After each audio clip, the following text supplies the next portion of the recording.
Okay, you guys. So that's better. We have some more light. So guess what? You guys know that we've been talking about Tina Knowles Gumbo, right? So in case you guys have been busy and caught up with life, Tina Knowles have been selling her favorite family recipe, which they said that she has perfected over the past 10 years, Mama Tina's Gumbo, which she's selling at Houston Rodeo show, right? So critics have been dubbing it as the witch's brew because they're saying Beyonce and her family, they're witches, and because Beyonce is always dressing in these weird costumes, many people think that it is significant of her being involved in the Illuminati and witchcraft. That is what critics believe, right? And because she said her grandmother was a chemist, I think. Yes. So people, they're taking it from there. So they're saying Tina Knowles was serving up the witch's brew because a lot of people were getting sick as well. And you guys know with seafood, for some people, like if the seafood is like a week old, even though properly stored and properly refrigerated, some people cannot consume seafood that is like a week old. Some people, it has to be fresh, a day or maybe 2 days maximum. For some people, 3 days, but some people cannot do a week. So, she had shrimp, she had crab, she had chicken in it. And with that combination of seafood, people were definitely due to get ill from it. Anywhere seafood, dairy is being served, you best believe someone is going to get sick, right? So as such, when Tina Knowles came out with her gumbo, Mama Tina's gumbo booth was set up at the Houston Rodeo show. Everyone was fascinated. They wanted to try it because that was Tina Knowles, that was Beyonce's mom. So everyone was going there to try it. The internet dubbed it as the witch's brew. When people started getting sick, they were making videos. So they made videos showing you them buying it. They made videos showing you them getting sick. For some people, they said that it smelled like burnt fish water. And we know what happens there. When the brew is running down, like if it's selling really fast, and let's say she has quarter amount with a good few hours to go for the day, they normally add some more water to it, maybe a little bit more meat, and maybe just a little bit more spice, but it's not going to be as rich and full of body like the first batch or the original batch. So many people have been saying they've got the bottom of it, which is diluted, and it tastes burnt, and it tastes like water and all of that. So people were making complaints, honey. They were filing complaints on Mama Tina, and eventually what the Houston Health Department did, they shut down her gumbo booth. But it wasn't permanently. It was just for a short period, okay?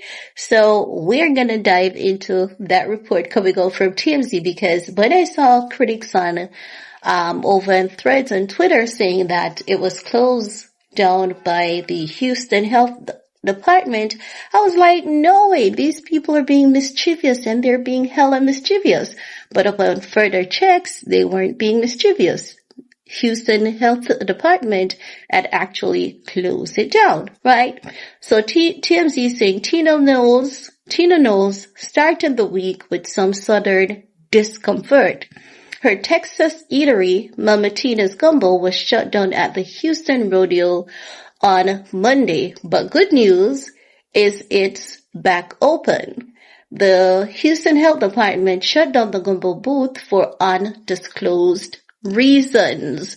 But Beyonce's mom was right back in the saddle yesterday as the establishment was reopened. And this report came out on the 18th. So when they say yesterday, that was on the 17th that they had reopened.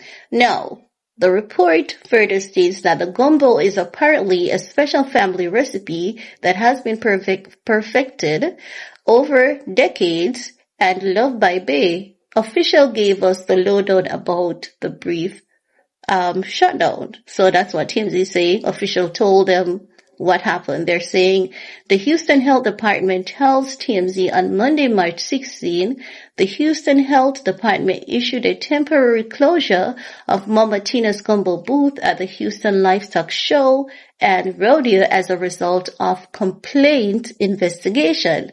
And critics were showing us on Twitter as well as threads that they did file complaints to the Houston Health Department.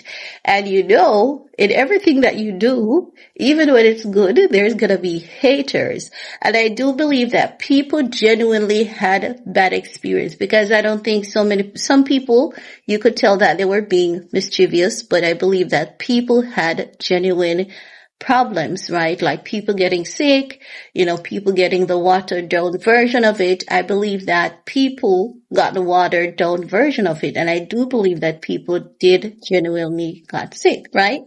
Now, TMZ further stated that the vendor was cooperative with the department's recommendations and passed subsequent inspection. It was authorized to reopen on Tuesday, March 17, 2026. Clearly, this ain't Mama Tina's first rodeo.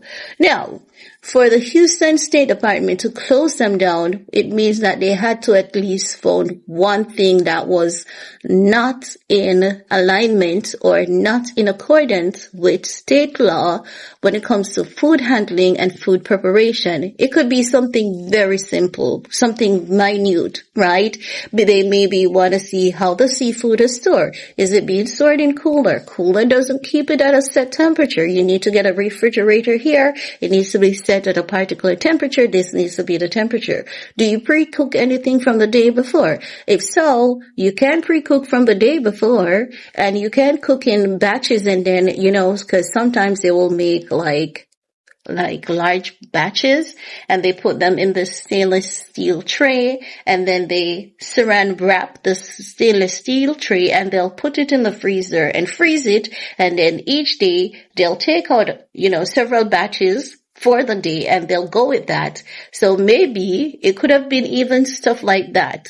They might say, oh, if that's what you're doing, you can't do it. You have to freshly prepare it, or maybe overnight the most, but it cannot go over a particular time frame.